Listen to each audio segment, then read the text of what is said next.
Surprise, surprise, the king is back. Yeah! I'm him. I'm right here. Let's go!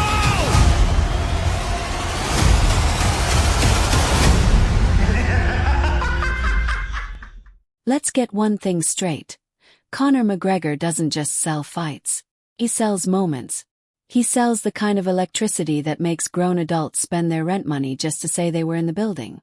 And right now, 5 years after the world watched him crumple to the canvas at UFC 264 with a shattered leg, the most commercially dominant athlete in combat sports history is doing it all over again. McGregor's comeback fight against Max Holloway at UFC 329 hasn't even happened yet, and it's already rewriting the record books.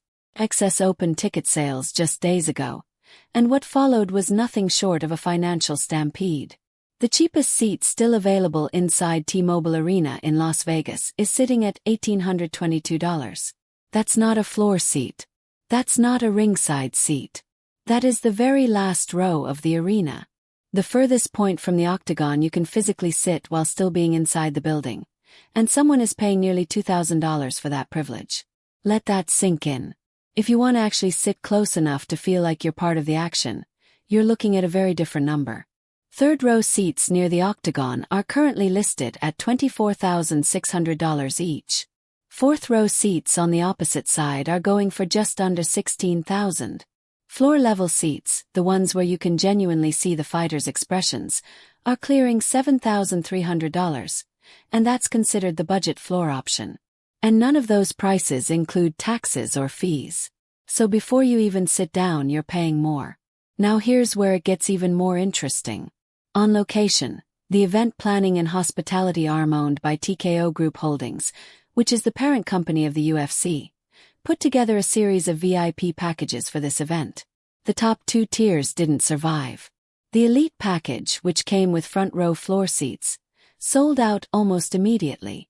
The Rising Star package, the second most premium option available, also sold out with 6 full weeks still left before fight night. Both of them. 6 weeks out. The remaining VIP options start at $8,000 per person and go up to $13,500 per person. For context, those packages include reserved access at the ceremonial weigh-ins, hospitality events with UFC athletes, and post-fight Octagon access depending on which tier you choose. And based on the trajectory of how quickly the first 2 tiers disappeared, nobody should be shocked if those final options follow the same path before the event arrives. This is the Conor McGregor effect, and it hasn't dimmed even slightly despite everything. Think about the timeline here. His last walk to the Octagon was July 10, 2021. He went 3 rounds with Dustin Poirier in their trilogy bout, broke his tibia in the closing seconds of round 1, and was carried out of the arena on a stretcher. That was the last time the world saw him fight.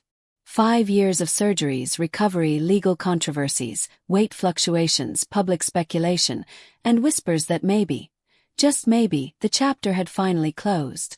But the ticket sales say something completely different. During the peak of his fighting career, McGregor headlined events that generated live gates exceeding $17 million. That's the money that comes exclusively from people buying seats inside the venue. Those numbers came from his bouts in 2016 and 2018, during a stretch when he was arguably the most talked about athlete on the planet. The kind of period where every press conference was appointment television, and every fight announcement broke the internet before breaking records. That was 8 years ago. He hasn't won a fight since 2020. He hasn't finished a fight since 2020. He's coming back at 41 years old, a weight class above where he made his name, against a man in Max Holloway who just knocked out Ilia Topuria, one of the most dominant champions the featherweight division has ever seen, to reclaim the title he never truly lost. Holloway is at the absolute peak of his powers. He's sharper, stronger, and more dangerous than he has ever been. And none of that has slowed down a single ticket sale. Because here's what the casual fan sometimes misses about McGregor's commercial dominance. It was never purely about winning. It was always about the feeling, the anticipation, the question mark hanging over every fight he's in. When McGregor enters an arena, something shifts in the room. The energy changes. Strangers start talking to each other. People who haven't watched a UFC event in 3 years suddenly know the card by heart. He creates occasions out of athletic contests, and that skill, that rare, almost impossible to manufacture skill, doesn't expire between fights. It doesn't fade during layoffs. If anything, time away builds the pressure higher. And that pressure turns into ticket prices that make the rest of the sports world stop scrolling and pay attention. The projections for UFC 329's live gate are still being kept close to the chest, but the math is hard to ignore.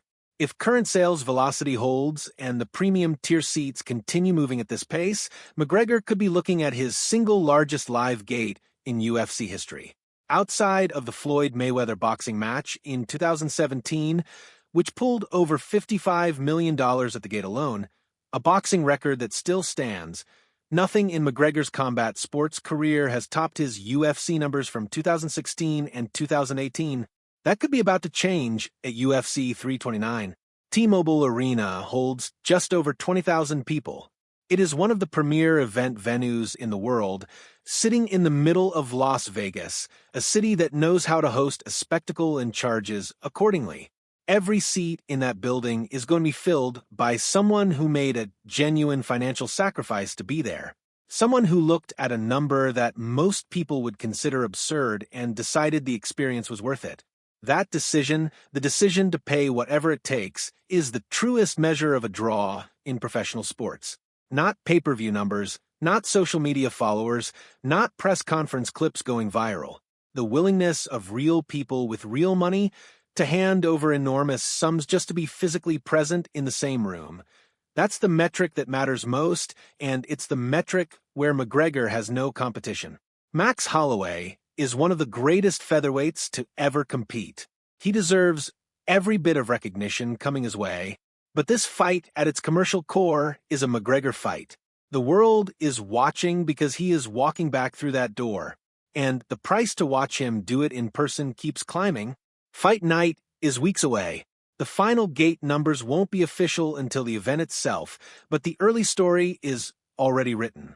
Conor McGregor came back from a broken leg, 5 years of silence, and every reason in the world for the public to move on, and the public responded by paying nearly $2,000 to sit in the last row.